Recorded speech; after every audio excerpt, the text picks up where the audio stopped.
Pag meron po ako na pagalitan o meron ako na bigkas na salita na medyo manghang, at that time, very conservative sila, show cause order. Suspended. Ako ilang beses ako na-suspended ng TV5 sa mga mababaw na dahilan. I was suspended. And now, this guy, mas matindi ang ginawa. Cliff Ginko, hindi niya masuspende. Anong klase yan?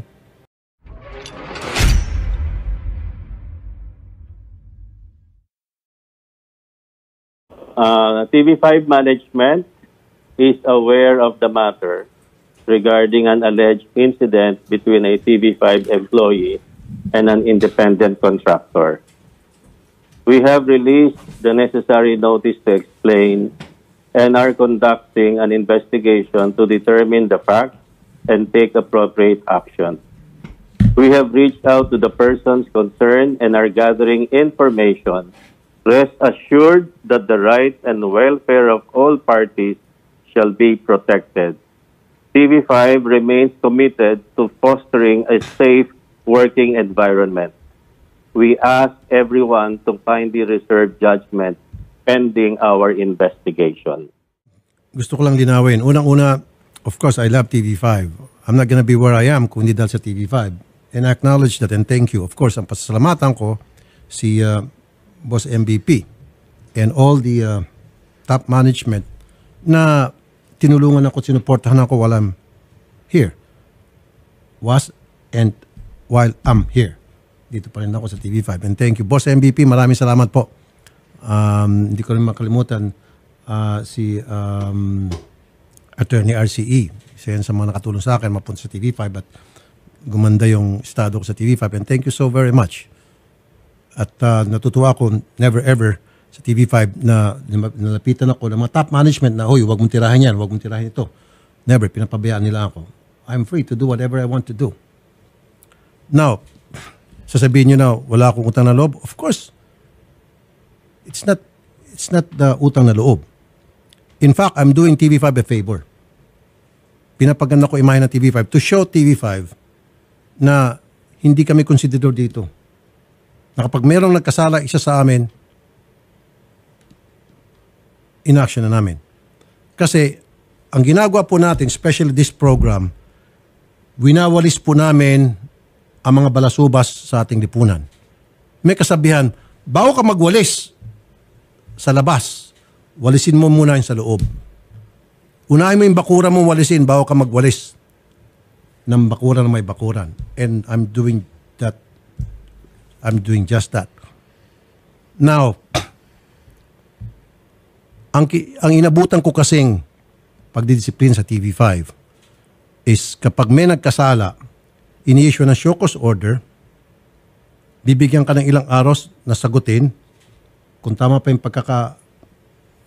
if my memory serves me right, 3 days ata, 4 days. Ilang beses na ako na-issue ng show cause order?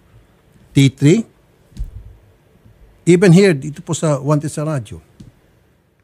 Pag meron po ako na pagalitan o meron ako na bigkas na salita na medyo manghang, at that time, very conservative sila, show cause order. Suspended. Ako ilang beses ako na-suspended ng TV5 sa mga mababaw na dahilan. I was suspended. And now, this guy, mas matindi ang ginawa. Cliff Ginko, hindi niya masuspende. Anong klase yan?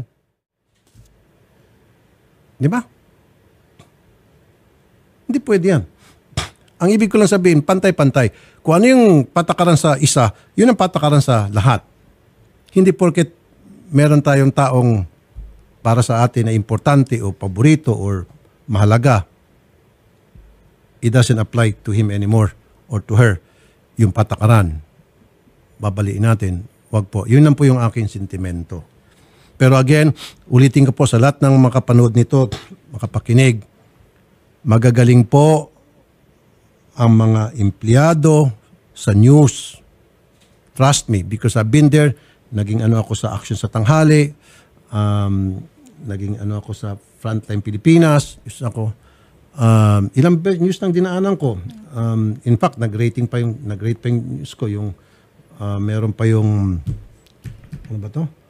Yung dalawa pa kami ni Miss Ameline Veloso.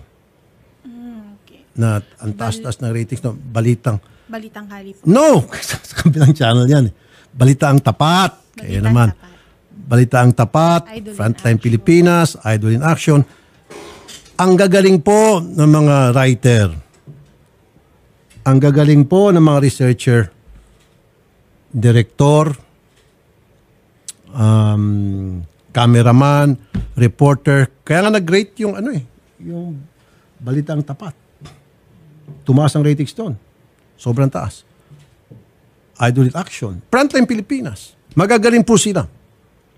Huwag naman po sana natin pag-isipan dahil lamang dito kay Cliff Ginko, tatablahin nyo na po yung TV5. Huwag po. Ako na mismo nagsasabi sa inyo, itataya ko pong pangalan ko. Marami po magagaling sa TV5, sa news. Ano sa 1PH? Sa 1PH, I guarantee you. Dahil kung balasubas yung mga taga 1PH o 1 News, di wala na sana ako rito. Ang gagaling po, si Miss Cherry Baile. Ang galing niya. Yes, si Ma'am Cherry. Ang galing na manager. Garantisado yan, sir. Si Cherry Baile. The girl with the angelic voice. Galing yan. Anyway, seryoso na. Magagaling po ang mga tao sa TV5. Yung mga reporter, kilala ko po yan, halos lahat sila.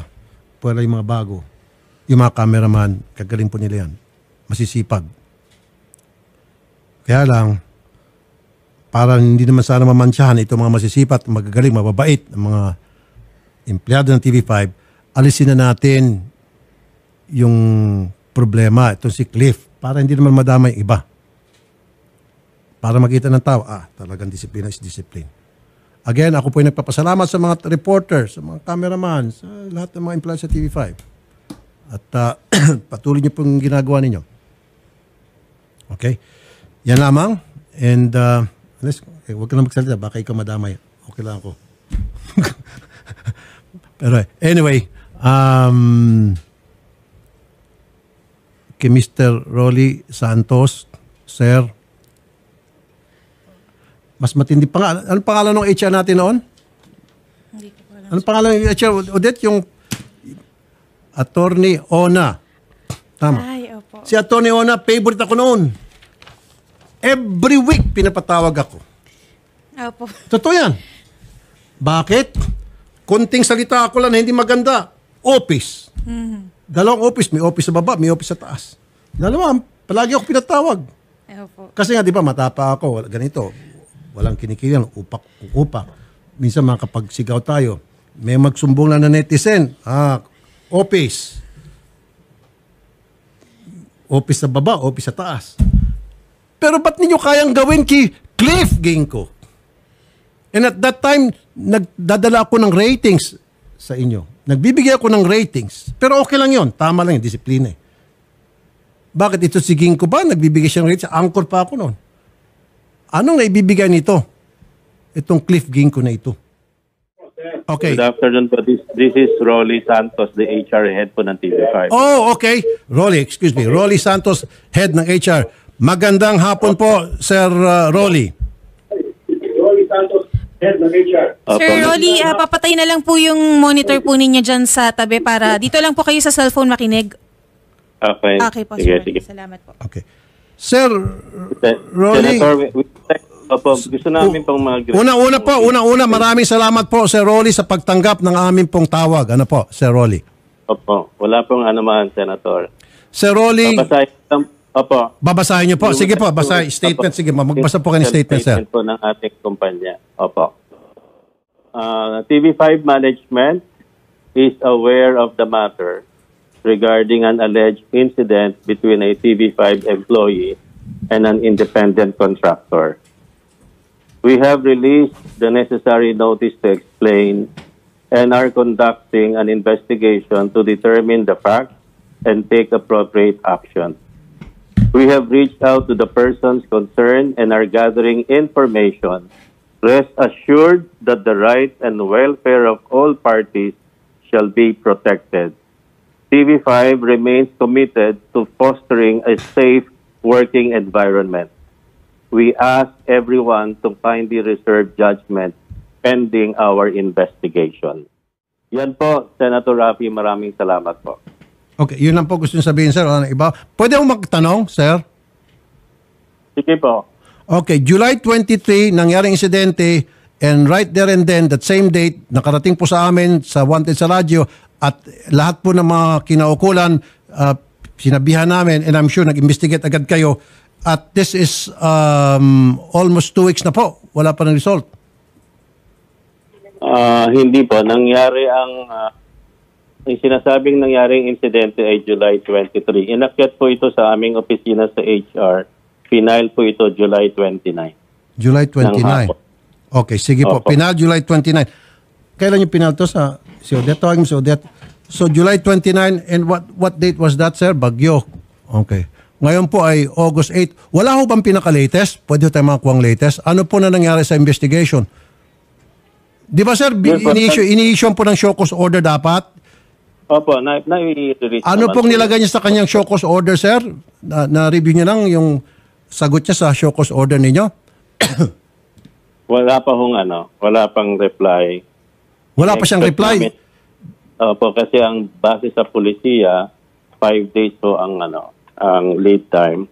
So we expect to get the explanation. Teka muna, sir. by So, August 11 po. So, kailan niyo po siya in-issue ng show cause order? Tuesday, Anong date po ng show cause order? August 6. August 6 ang show cause order? Opo. 29 po nakarating sa inyo, and then August 6 pa lang in-issue ng show cause order. 29, Opo. 30, 1, 2, 3, 4, Pero- 5. So after 1 week pa lang nag-issue ng show cause order. Hindi po. Ang nangyari kasi niyan, nung inakyat sa HR, we tried to reach out to the complainant. Kinakausap po siya. Tapos, base sa pulisiya, meron kaming tinatawag na, alam po natin to, yung Committee on Decorum and Investigation. We convene yung CODI by July 31. And then we tried na mag-communicate kay senior talent para malaman pa yung iniimbitahan nga po ng committee siya na pumunta rito para makausap siya. Okay. Sir Talent, kayo hubay na-contact na ng HR? Opo, sir. Pero binigay ko na po kasi lahat ng necessary details.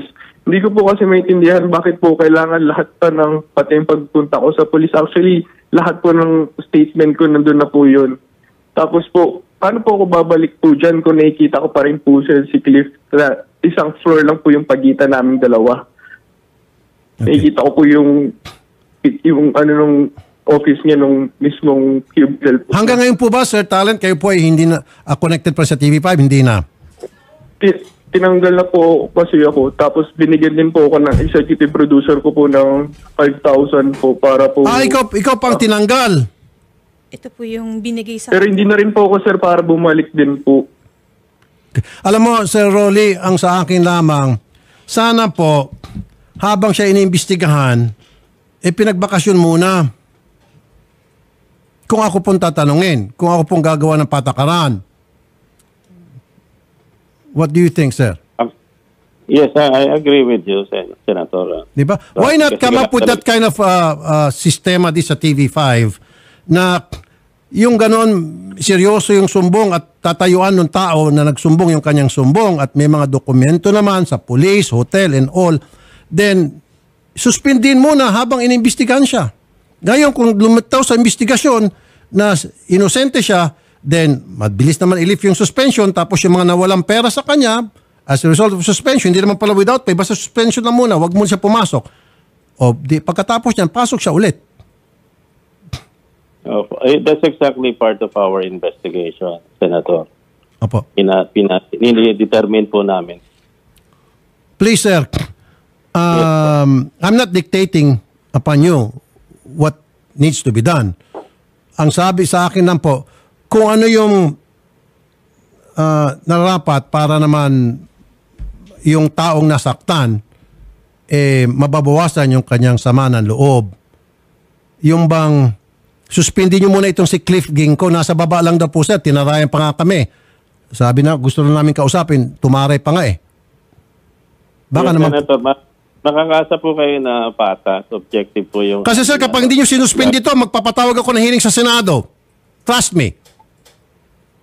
So mamimili kayo, suspend this guy or makita-kita tayong lahat sa Senado. we choose. would like to, opo, pag ano po namin, babalikan po namin kayo sa mga susunod na action namin.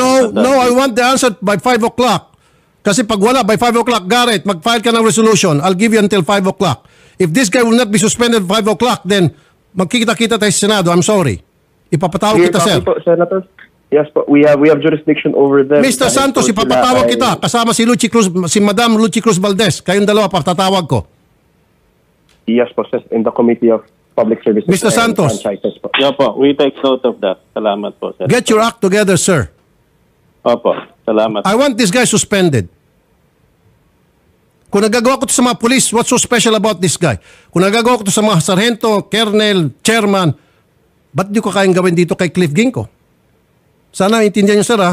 Ang dami ko nang pasuspindi, ang dami ko nang pasibak ng mga general pa, ba't di ko pwedeng gawin kay Cliff Ginko? Sir, pakisuspindi to, sir. Sige po. And I need your answer by 5 o'clock. Dahil pag sinabi niyo by 5 o'clock, inibisang niyo pa rin, makita-kita tayo sa Senado, trust me. Okay, sir? Okay po. Okay po. Maraming salamat po sa inyo, Sir Rolly Santos. Asahan ko po inyong agara aksyon, sir. Okay po. Marami pong salamat. Magandang hapon po, sir. Magandang hapon po. Hindi naman nagkulang pala sila Odette dahil sila Odette pala agad-agad pinarating sa kinaukulan. Kasi nga po, ayoko naman na pati ako madamay. Diba? May mga insinuation kasi malakas daw kay senador. Meron na. Hindi pwede. Ganun. Kausapin ako ni Cliff Ginko on off air. No! I'm not gonna talk to this guy, Odette, no. I will not talk to Cliff Ginko off air. If he wants to talk on air. Hindi ako kausap. Ang susunod na pag-uusap namin sa Senado para marinig ng lahat, para makita ng lahat na walang takipan dito sa TV5.